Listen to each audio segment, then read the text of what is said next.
अस्सलाम वालेकुम। रमज़ान में चना चाट ना बने ऐसा बिल्कुल नामुमकिन है। एक बार आप इस तरह से चना चाट ट्राई करेंगे तो इंशाल्लाह आपको बहुत मज़ा आएगा और इसको बनाना भी बहुत ज़्यादा सिंपल है, कोई डिफ़िकल्ट नहीं है। तो रमज़ान की प्रिपरेशन के लिए चने वगैरह हर कोई बॉयल करके रखता है, बस आलू वगैरह और कटिंग थोड़ी-सी टाइम टेकिंग है। तो बाकी जो ये 2 रेसिपीज़ हैं, इसमें जो इमली में की चटनी मैंने यूज़ की है और एक स्पेशल मसाला, वो मैंने रमज़ान स्पेशल सीरीज़ में ना आपको सिखाया था बनाना, तो वैसे उसका लिंक भी मैं कमेंट में दे दूँगी।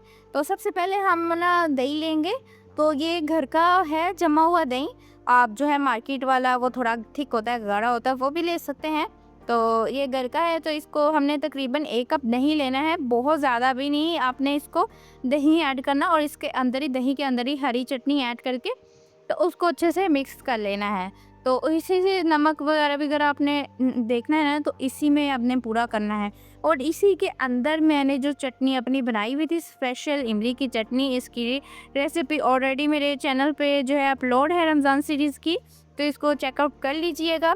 तो ये ऐड करनी है बस, तो बस सिर्फ इसकी मिक्सिंग है मेन काम और टेस्ट बहुत अच्छा आता है। इसको अच्छे से मिक्स करना है तो इसके अंदर जो खट्टा मीठा जो टेस्ट आता है ना वो बहुत मज़े का आता है। चने बॉईल किए हुए तकरीबन 1 कप के करीब, आलू बॉईल किया हुआ 1 अदद लार्ज साइज़ का है ये, तो इसको क्यूब में कट करके आप बॉईल कर लीजिएगा। और उसके साथ-साथ मैंने खीरे शामिल किए हैं, उनको भी छोटा-छोटा कट कर लिया है।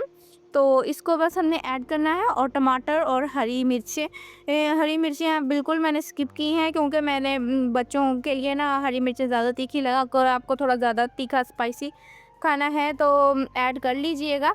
तो प्याज, टमाटर बस और ऊपर से जो है मैंने जो मसाला बनाया था स्पेशल, ये ऐड कर दिया है। इसका टेस्ट बहुत, एक बार इसको लाज़मी ट्राई कीजिएगा। इस मसाले को बनाना कोई ज़्यादा मुश्किल नहीं है, लेकिन जो इसका टेस्ट है वो बहुत अच्छा आता है। चाट वगैरह पे, दही पल्लों पे बहुत मज़े का ये लगता है।